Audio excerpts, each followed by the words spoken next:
So, what do you do when the console you worship hasn't really had any news in months and the only exclusive that's dropped recently is getting meh reviews? Well, apparently you're supposed to poke fun at somebody grieving a loved one. Yeah, console wars. Let's talk about this. Mistakes were definitely made. Slim! Y'all know what day it is?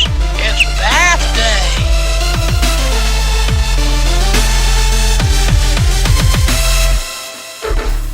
Hey everybody, what is going on? Brandon here with another one of these videos, and this one's going to be much shorter. Which, to make sure it's shorter, we're going to jump right into the topics. If you hadn't already guessed, based on the introduction, yes, we're talking about fanboys and their cringe personalities. And I really didn't type anything up for this, I didn't script anything. These videos are more me just kind of talking to the camera and ad-libbing and cutting it all together as it kind of fits. So if you don't follow gaming news, or if you do, you may or may not know about who Drew Murray is. He was a member of the Initiative, one of Microsoft's first-party studios. He announced a couple days ago that he was going to be leaving. He had a pretty big role in the studio, and as soon as he announced he was leaving, a lot of people saw that, and they didn't read what he had to say about why he was leaving. And because, like most fanboys, they don't actually read or look into or do any kind of research, they just kind of run with headlines.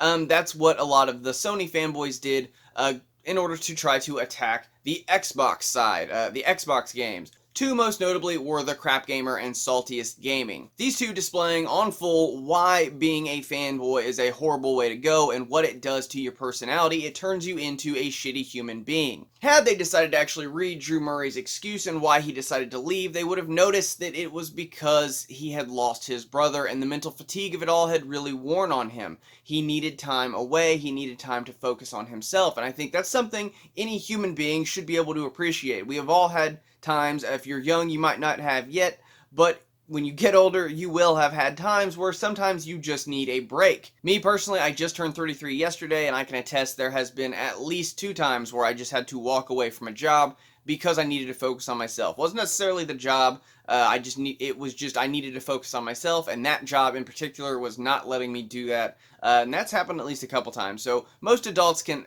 understand that. So what the CrapGamer and what Saltiest Gaming did and said was horrible and ironic, because at the same time, I think it was only a few hours later or a day later, somebody left from Naughty Dog, and there was none of that. There were no jokes, and his wasn't a big serious reason like focusing on mental health. He was just leaving to pursue new opportunities. Developers leave studios all the time. They move around a lot. Especially if you have a contract position, you're going to be all over the place. But you didn't see any of that. You didn't see any of those stones being thrown. Oh, PlayStation's losing developers from the Xbox side. You didn't see any of that. In fact, you actually saw most of the Xbox side saying, this, congrats, looking forward to seeing your next adventure, good opportunities. It was completely different.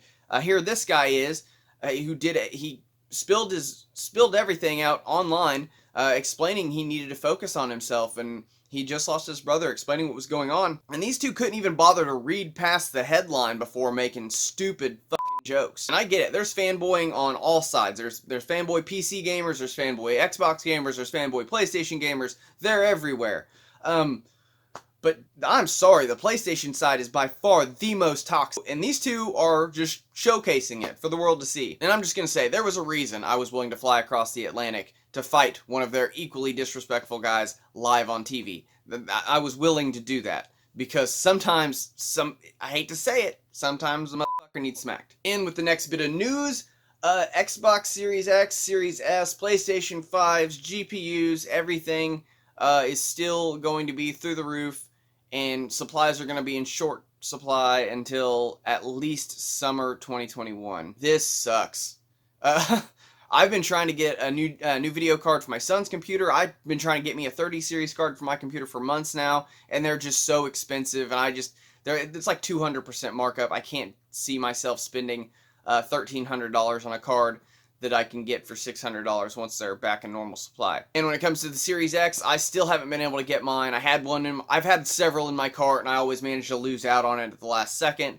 PlayStation 5, I'm not interested in the PlayStation 5 until the Pro revision. There's still no word on the expandable storage, so I really I have a hard enough time with 1 terabyte NVMe in this thing. I couldn't imagine. I'd have like 1 game on the PlayStation 5. So, but yes, everything being in short supply sucks. We got a lot of people out here that want a PlayStation 5 or want a Series X or Series S or want a new video card, and nobody can get them because scalpers. I've seen some combating of scalpers on eBay where people are selling JPEGs, pictures of video cards, and the scalpers aren't reading the descriptions and bidding on them. It's pretty awesome. But the scalping continues, and we still continue to not have products. So everybody cross your fingers that supply actually picks up a little bit more faster than summer 2021, because I know there's a lot of things coming out, a lot of games coming out that people are going to want to play.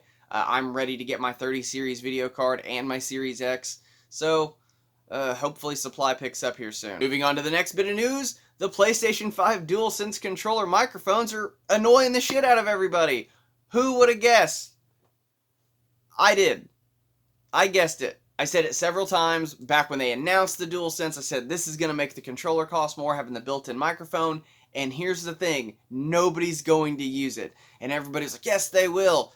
No, nobody would want to use it because then you have people shouting out of your TV. It doesn't have built-in headphones. It just has a built-in microphone. So if you're going to be using the microphone, you're still going to need headphones.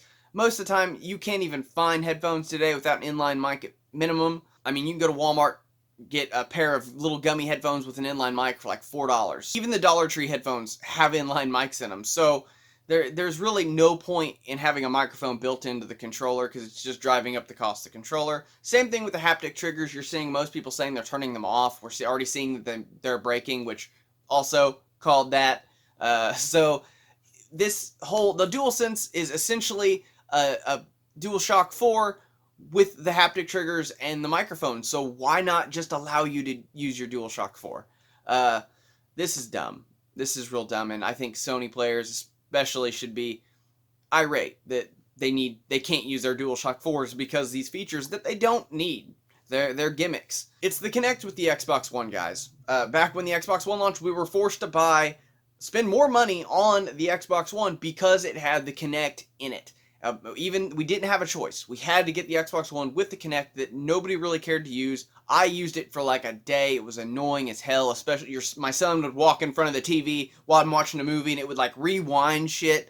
It was annoying, but we were forced to get it in the box even though it was a gimmick. We didn't need it to enjoy the games.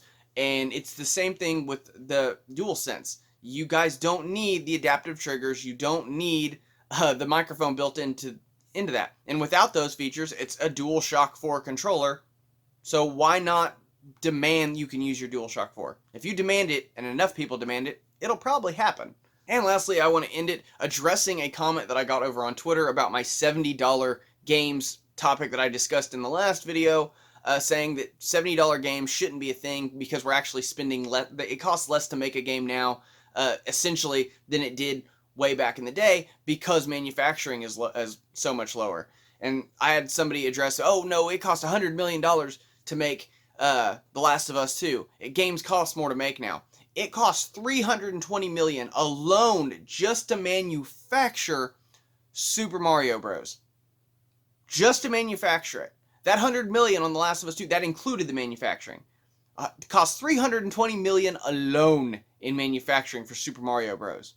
So no, especially with inflation, games do not cost more to make now than they did back in the day. They're way easier now. Software to develop games is way simpler to use than developing a game in assembly back when games were $70 and $80 and on flash cartridges. So no, the argument that we should be willing to pay $70 versus $60 because it costs more to make the games now than it did is wrong. It is 100% false. You can actually look it up. It does not cost as much to make games now, especially when you count in inflation and the lack of manufacturing costs with all games being digital.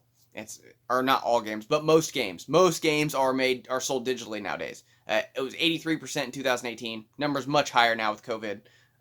It doesn't make as much sense. So just, if you're watching this, quit making excuses for it if you're one of these people. There is no excuse for it other than lining the publisher's pockets. That's it. But guys, I hope you guys enjoyed this video. If you like this video and you want to see more, please do me a favor and hit that red subscribe button. If you want to know anytime we upload videos, please do us a favor and ding this bell icon so we'll be sure YouTube sends you notifications out. Thank you so much for watching. I'll see you guys next time.